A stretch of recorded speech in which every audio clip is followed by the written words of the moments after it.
Thanks for joining. We are going to get into a little bit. You know, days are really getting crazy right now. Everybody can see that. Everybody knows it. Look around us. Look at the news. It's crazy. Plus the fact that the religiosity people are stirring the pot as well. There are people out there that are claiming, now this is the de jure, physical to them, Antichrist, the real life person, who is issuing, at least in Great Britain, under the kingship of King Charles, whatever. You know, remember, he used to be married to Diana way back, and she got killed in that tunnel. But anyway, neither here nor there. He is declaring that all his citizenry will be taking a chip for identification, medical transaction reasons, a chip. So the 7-year dispensational pre-trib rapture millions many of them are jumping on the bandwagon that Prince Charles, since he's issuing a de facto mark of the beast, is the quote-unquote so-called anti-physical manifestation of the Antichrist. Now again, these are the 7-year dispensational pre-trib rapture people. Be nice. Anyway, let's get into, wanted to bring this to everybody's attention because it's very key and instrumental in trying to break things down to people that take things out of context.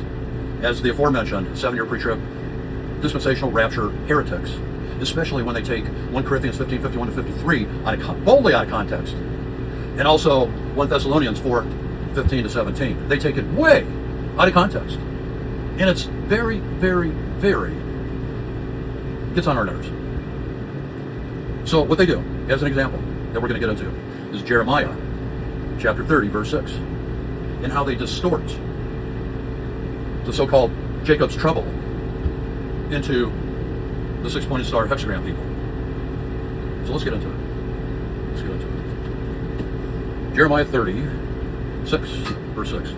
Ask ye now and see whether a man doth travail with child. Now, just stop the press. What does that remind? I know that you remnant out there succinctly know this right here and what it pertains to. It has significant overtones directly to Revelation chapter 12 with the woman and the man-child and the dragons chasing them. The earth helped the woman and all of that, which is highly metaphoric, but people don't see it. They just don't see it. The time, this is Jeremiah 37, alas, for that day is great, so that none is like it. It is even the time of Jacob's trouble. That's where we get the phrase that you hear a lot from the dispensationalists, Jacob's trouble. And we need to remember that they're 7-year dispensationalists because they believe that last week of Daniel's 70 weeks prophecy will go flying through the chronological error, that there's a gap between the 69th week and the 70th week because, well, they're special. The American churches are special. Now we need to remember that, case in point, people, our brothers and sisters, Christians, are getting killed village by village by village in South Africa. Oh no, well, you people don't have an answer. You really don't. You don't have an answer. You can't give an account for your faith. And why weren't they raptured? So if those same troubles come to the United States and you don't get raptured, but you're systematically killed off, what went wrong? What went wrong?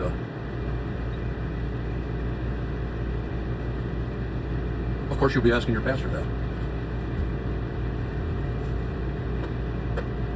Now, let's go over to a few more chapters. Actually, the next one. Chapter 32 gives proper texture and more reasoning behind chapter 30. A new covenant. So we're talking about a new covenant. Here it is. Jeremiah 31:27. Behold, the days come, saith the Lord, that I will sow the house of Israel and the house of Judah with the seed of man. Now what does that give you? The watermarks of. It's easy to tell. How about Ezekiel? Matter of fact, I think Ezekiel 36:9-11. It talks about the new covenant in conjunction with Ezekiel, furthermore, a little bit later on, 37:26. So it says in Jeremiah 31:31, behold, the days come, saith the Lord, that I will make a new covenant. A new covenant. No. 7-year dispensation for sure, rapture. Cultists, stop. It doesn't go flying through the air. It doesn't land on you. This new covenant. No, because you know when it actually happened? It already happened. And the two witnesses are these. In Ezekiel 37, right before the vaunted Gog Magog 38, it talks about the valley of dry bones, which is highly indicative proof text that it pertained to all of the nations that became a nation in one day. How about Pentecost? 50 days later, after the Lord was crucified. So since this is talking about a new covenant, it was Jesus Christ who performed everything of that new covenant. To finish the transgression, to make an end of sins, make reconciliation for iniquity, bring in everlasting righteousness, seal up the vision and prophecy, and to anoint the most holy or holy of holies. That was Jesus Christ. Don't blaspheme the Holy Spirit. Further backed up by joining the two sticks of Ezekiel 37. It was Jesus Christ who did that. So if he did it, then he completely conformed to all of the prophecies leading up to that time with his own blood. He signed it in his own blood. You don't have your stupid Antichrist walk on the scene with a peace treaty just so you can have your third temple. But oh no, you won't even be here for that. So what if other Christians are getting slaughtered all over the world? That doesn't affect you. You're special.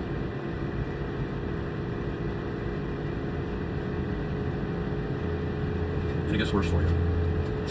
Hold on.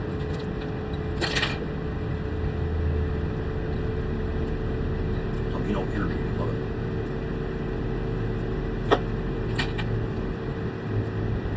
it. So it was Jesus Christ. Because what you do is you say, oh no, it wasn't Jesus Christ who conformed and fulfilled that numerous prophecies across the Old Testament. So you stinking, trying to be nice. Hebrew rooters, you don't know what you're talking about. You really don't. Where you say, oh, that was all to the Jews. Jesus Christ isn't even in there. You bunch of stinking liars.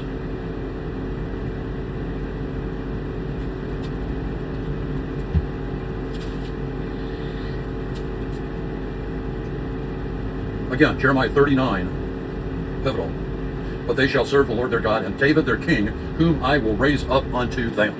Because if you deny Daniel's 70th week, that it wasn't gone into the first half by Jesus Christ with his 3.5-year ministry that performed exceptionally perfect, then you people are a bunch of liars. You trampled underfoot the blood of the Lamb. You have. That's the trap that's been set. Those are the single-handedly the purest definition of unjust weights and measures. You're applying unjust weights and measures. Unfortunately, your soul's on the line. Can it get any more worse than that? If you're not on the right side of the equation, especially for the acknowledgement of the Pentecostal outreach that happened at 50 days, and you still want to go by your 501c3, paid hirelings, and all these goofballs out there that are predicting, oh, Prince Charles sees the mark of the beast. No, he sees, I think he's trying to instigate a mark of the beast, and it's going to be a chip, and blah, blah, blah, blah, blah. You know, the proverbial charagma. You know what we're talking about. Well, look no further. What got chiseled? In stone. Etched in stone. 6 points. 6 smaller triangles. 6 unilateral sides. Capiche? You get it? Thanks for listening. If you're a remnant, stay remnant. Help get this word out to as many people as you can. And God bless you. I love you guys. Talk soon.